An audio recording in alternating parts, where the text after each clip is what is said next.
है। तो इस वीडियो में हम लोग इस चैप्टर का पूरा प्रश्न उत्तर हल करेंगे।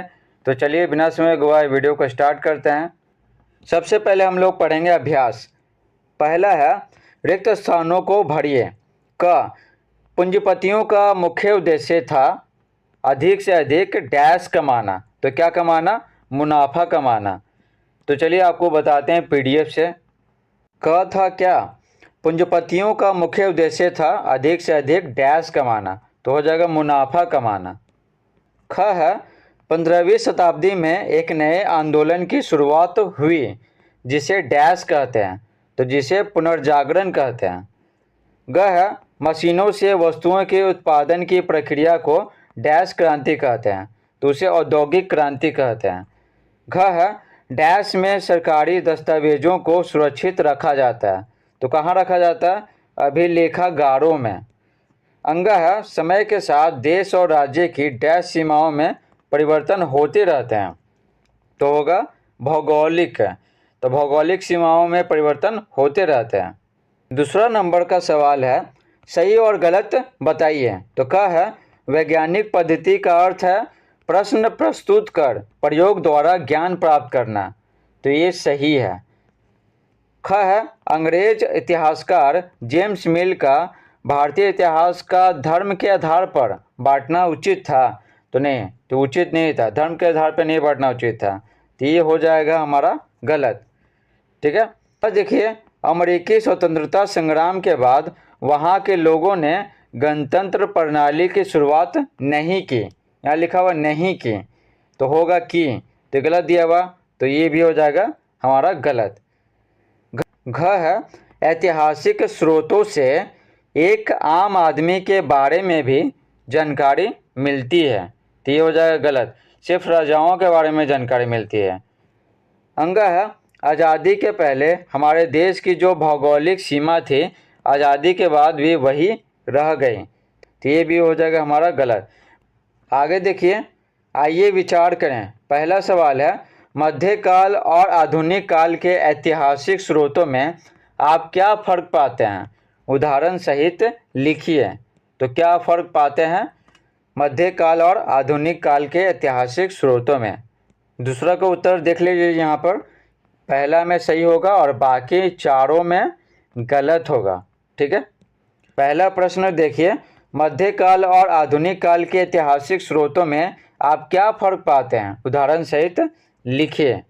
तो देखिए उत्तर लिखेंगे मध्यकाल के ऐतिहासिक स्रोत जैसे अभिलेख, ताम्रपत्रों, पांडुलिपियों की मदद से कुछ खास लोगों विशेषतः शासकों के बारे में कुछ ही जानकारियाँ मिलती हैं। ठीक है, शासकों के बारे में, आम लोगों के बारे में नहीं जानकारी मिलता है। पर आधुनिक काल में ऐतिहासिक स्रोतों की संख्या प्रेस के आने से अधिक व व्यापक जानकारी वाले और अधिक प्रामाणिक हो गए। समझे? देखिए मध्यकाल में अभिलेख, ताम्रपत्र, पांडुलिपि कि ये सब लिखा जाता था, तो शासक जो राजा होते थे तो अपने दरबार में रखते थे लेखक को, कवियों को, तो उसी से लिखवाते थे ताम्रपत्र, पांडुलिपि, ये सब। ठीक है, तो उससे शासकों के बारे में ही जानकारी मिलता है। और ये सब क्या पांडुलिपि, ताम्रपत्र बहुत सारे नष्ट हो गए हैं, समझे, तो इसलिए शासकों के बारे में जानकारी प्राप्त होता है, वो भी बहुत ही कम। पर आधुनिक काल में क्या हो गया, प्रेस के आने से ढेर सारा किताब छपने लगा। ठीक है, ढेर सारा, तो ये ज़्यादा जानकारी मिलता है उन किताबों से और ज़्यादा प्रामाणिक है। दूसरा देखिए, जेम्स मिल ने भारतीय इतिहास को जिस प्रकार कालखंडों में बांटा उससे आप कहाँ तक सहमत हैं? तो उत्तर लिखेंगे जेम्स मिल ने भारतीय इतिहास को जिस प्रकार 3 खंडों हिंदू, मुस्लिम और ब्रिटिश में बांटा उससे हम पूरी तरह असहमत हैं, क्योंकि धर्म के आधार पे है ना बांटना कालखंड को, ये उचित नहीं है। धर्म के आधार पे कैसे बांटेंगे? तो लिखेंगे आगे, क्योंकि किसी भी अवधि का इतिहास समाज के सारे लोगों को एक साथ मिलकर साथ चलने से बनता है, एक तरह के लोगों से नहीं। समझे? जो समाज बनता है ना उसमें विभिन्न प्रकार के लोग रहते हैं, विभिन्न जाति धर्मों के लोग रहते हैं। तो यहाँ पर क्या कालखंड को हिंदू में बांट दिया गया, हिंदू, मुस्लिम और ब्रिटिश में। हिंदू कहने का मतलब क्या है, ये जो मान लेते हैं कि समय इसमें बस हिंदू ही रहे, हिंदू ही हैं। ठीक है। फिर अगले में क्या सिर्फ मुस्लिम ही हैं, तो ऐसा थोड़ी होता, सब मिले हुए थे और इतिहास सबके मिलने से बना, समझे, हिंदू मुस्लिम और ब्रिटिश के। तो धर्म के आधार पर कालखंड को बांटना, इतिहास के कालखंड को बांटना उचित नहीं है। तीसरा देखिए, सरकारी दस्तावेजों को हम कैसे और कहाँ सुरक्षित रख सकते हैं। तो उत्तर लिखेंगे, सरकारी दस्तावेजों को हम अभिलेखागारों एवं पुस्तकालयों में सुरक्षित रख सकते हैं। ठीक है, कहाँ अभिलेखागारों और पुस्तकालयों में।